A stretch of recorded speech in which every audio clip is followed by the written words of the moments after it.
Hello friends, இன்னைக்கு நம்ம பார்க்க போகிறது சுவையான முத்தான வாயில் வச்சதுமே அப்படியே கரைஞ்சி போகிற மாதிரி பைனாப்பிள் கேசரியை பார்க்க போகிறோம். இந்த பைனாப்பிள் கேசரி எப்படி பண்ணுறதுன்னு வாங்க பார்க்கலாம். ஃப்ரெண்ட்ஸ், இந்த வீடியோவை ஸ்கிப் பண்ணாமல் ஃபுல்லாக பாருங்கள். அப்போ தான் நம்ம சொல்கிறது தெளிவாக புரியும். ஃபஸ்ட்டு கால்வாசி பைனாப்பிளை எடுத்துக்கோங்க. அது மேலே இருக்கிற தோல் பாகத்தை சீவி எடுத்துக்கோங்க. குட்டி குட்டி பீஸாக கட் பண்ணி எடுத்துக்கோங்க. நெய் 100 கிராம் எடுத்துக்கோங்க. ரீஃபண்ட் ஆயில் 150 கிராம் எடுத்துக்கோங்க. ரெண்டையும் மிக்ஸ் பண்ணிக்கோங்க.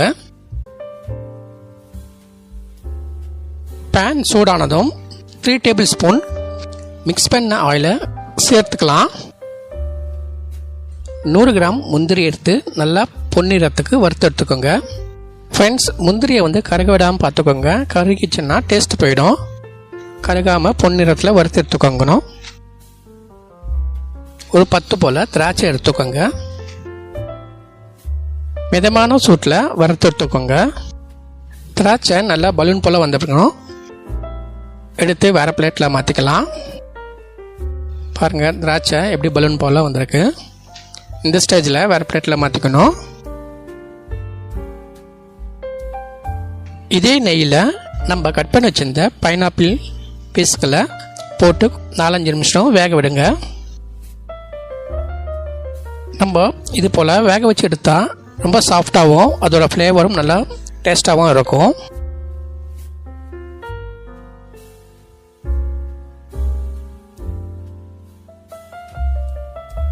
தேவைப்பட்டால் நம்ம இன்னும் கொஞ்சம் ஆயிலை மிக்ஸ் பண்ணிக்கலாம். 2 டேபிள் ஸ்பூன் ஆயிலை சேர்த்துக்கலாம். பைனாப்பிளை மிக்சியில் போட்டு ஜூஸாக அரைச்சும் சேர்த்துக்கலாம். இது போல் கட் பண்ணியும் சேர்த்துக்கலாம்.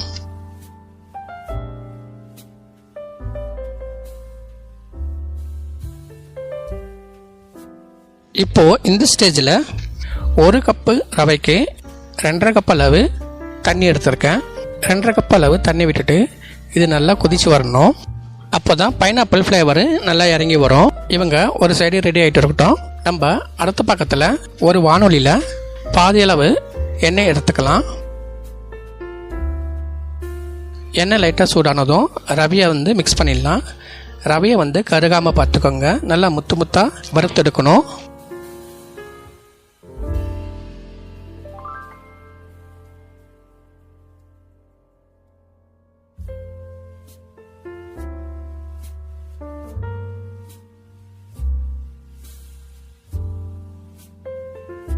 மீடியம் ஹீட்லேயே வறுத்தெடுங்க. இந்த மாதிரி மணலாக இருக்கணும்.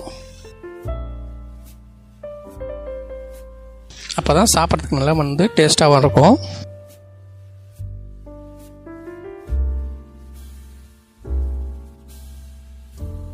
கைவிடாமல் கிளறிட்டு இருங்க, இல்லைன்னா கீழே அடி பிடிச்சிடும்.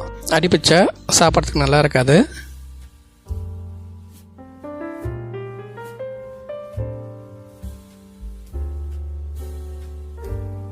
ஓகே, ரவை ரெடி ஆயிடுச்சு. இந்த இடத்துல நம்ம கொதிக்க வச்சிருந்த பைனாப்பிள் இது நல்லா கொதி வந்துடுச்சு.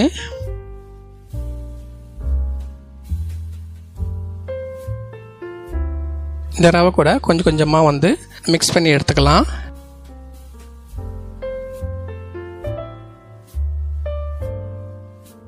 கொஞ்சம் கொஞ்சமாக அந்த தண்ணியும் பைனாப்பிளும் ஆட் பண்ணிகிட்டே இருக்கணும். ஆட் பண்ணும்போது நம்ம கிளறிட்டே இருக்கணும். அப்போ தான் நம்ம அந்த கட்டி தட்டாமல் வரும். கீழே கட்டிகள் நின்றோம்.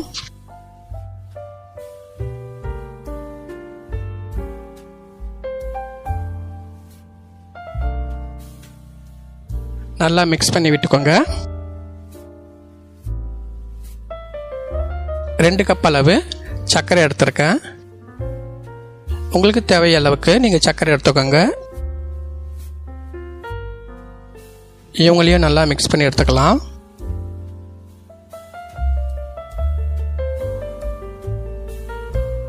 இது கூடவே ஒரு சிட்டிக்கை அளவு உப்பு எடுத்துக்கோங்க. உப்பு எதுக்குன்னா அப்போ தான் நமக்கு அந்த ஸ்வீட் எடுத்து கொடுக்கும்.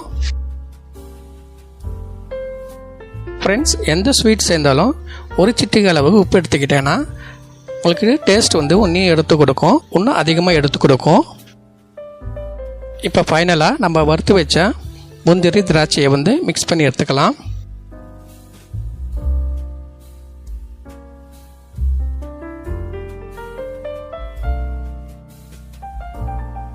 கலருக்காக கேசரி பவுடர் சேர்த்துக்கிறேன். உங்களுக்கு தேவைன்னா சேர்த்துக்கோங்க, இல்லைன்னா ஸ்கிப் பண்ணிக்கலாம்.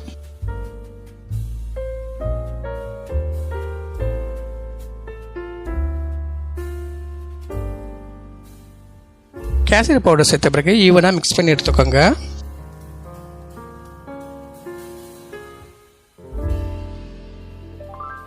ஒரு 5 நிமிஷம் மூடி போட்டு வச்சுருங்க. அடுப்பு வந்து ஸ்லிம்மில் இருக்கட்டும்.